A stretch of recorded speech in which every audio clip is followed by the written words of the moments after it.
Você sabia que algumas das maiores heresias da história não vieram de fora da igreja, mas de cima dos púlpitos? É isso mesmo que você ouviu. Neste exato momento, milhões de pessoas estão sendo enganadas por mensagens que parecem bíblicas, mas que contradizem a palavra de Deus. Hoje, vou expor 8 mentiras que têm sido pregadas nas igrejas ao redor do mundo, mas que a Bíblia condena severamente. Prepare-se, porque algumas dessas mentiras podem estar sendo pregadas na sua própria igreja. Fique até o final, porque a última mentira é a mais perigosa de todas. A primeira mentira é que Deus existe para atender às necessidades do homem. Essa é talvez a maior e mais popular distorção do Evangelho nos nossos dias. Muitos líderes transformaram Deus em uma espécie de gênio da lâmpada, que está sempre pronto a realizar os desejos humanos.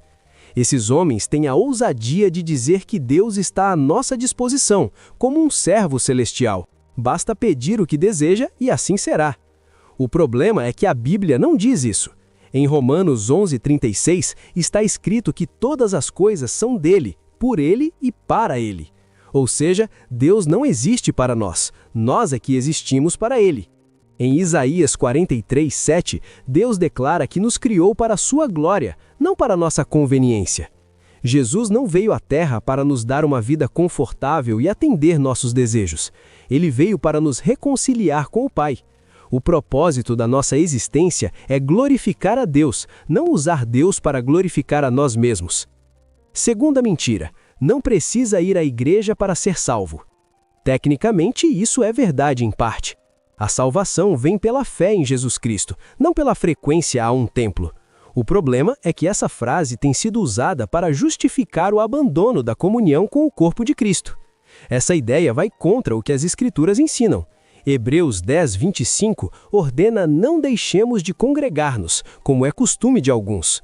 Esse texto deixa claro que ir à igreja não é opcional para quem foi salvo, é essencial.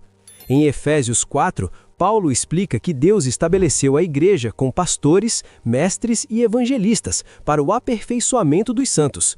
Portanto, quem diz que não precisa de igreja está dizendo que sabe mais que Deus. Como você pode dizer que ama a cabeça, mas despreza o corpo? Isso simplesmente não faz sentido.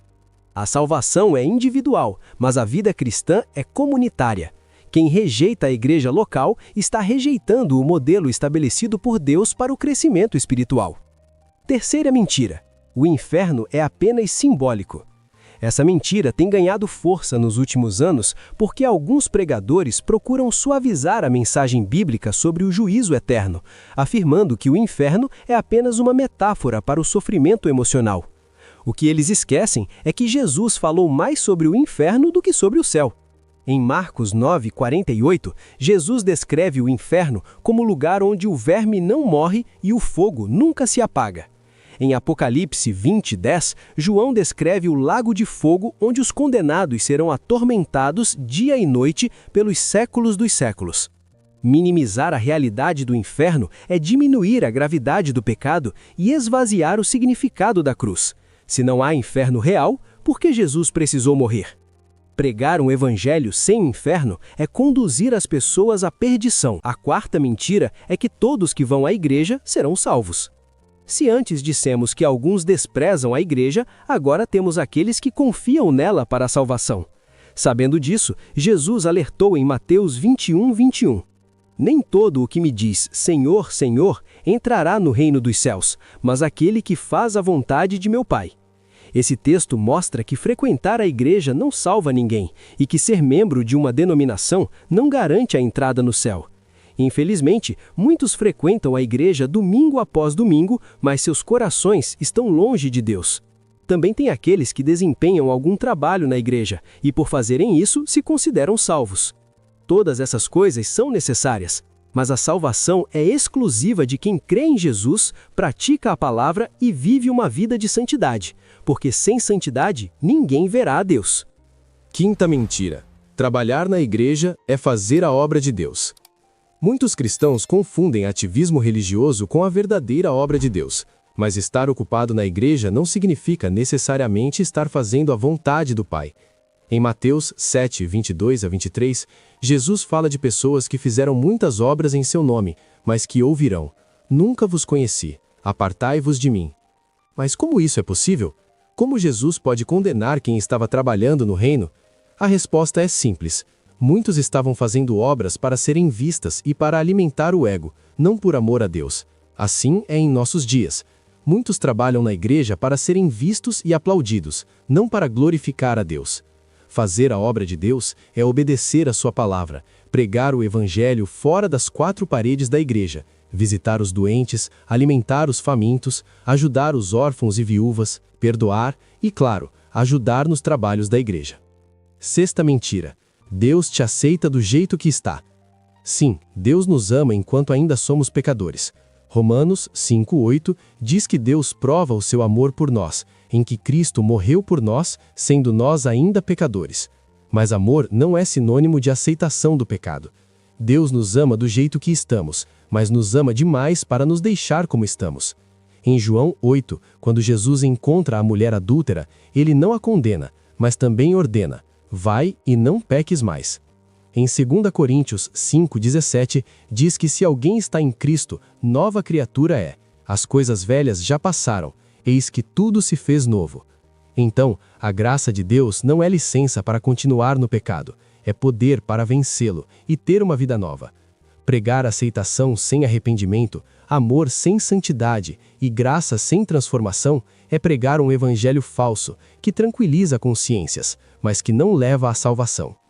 Deus nos chama como estamos, mas exige que deixemos o velho homem para trás. Sétima mentira: crente não pode ser possuído por demônios. É verdade que um cristão genuíno, habitado pelo Espírito Santo, não pode ser possuído ou totalmente controlado por demônios. Isso fica claro em 1 João 4,4, que afirma: maior é o que está em vós do que o que está no mundo. Porém, a Bíblia mostra que cristãos podem sim ser oprimidos, influenciados e atacados espiritualmente. A questão não é a possessão total, mas níveis de influência demoníaca que podem ocorrer quando abrimos portas através do pecado contínuo, falta de perdão ou envolvimento com ocultismo. Infelizmente, muitas pessoas estão dentro da igreja, mas são controladas e influenciadas por demônios. O próprio Pedro foi influenciado por Satanás ao tentar impedir Jesus de ir para a cruz. Naquela ocasião, Jesus teve discernimento e disse: "Para trás de mim, Satanás." E assim como Jesus, precisamos de discernimento para nos proteger contra os ataques do inimigo. Oitava mentira: toda religião leva a Deus. Essa é a heresia do pluralismo religioso disfarçada de tolerância. Mas Jesus foi categórico em João 14,6, quando disse: "Eu sou o caminho, a verdade e a vida. Ninguém vem ao Pai senão por mim." Nesse texto, Jesus deixa claro que só Ele conduz a Deus. Nenhuma religião, por mais piedosa que seja, pode nos aproximar e reconciliar com o Criador. Apenas Jesus tem esse poder. Atos 4,12 afirma que não há salvação em nenhum outro, pois debaixo do céu não há nenhum outro nome dado aos homens pelo qual devamos ser salvos. Agora, me diga, qual dessas mentiras você já ouviu? Deixe seu comentário aqui embaixo e vamos conversar sobre isso. E se este vídeo abriu seus olhos, inscreva-se no canal e ative o sininho para receber mais conteúdos que edificam a sua fé. Também compartilhe com quem precisa ouvir essa mensagem. Que Deus abençoe você.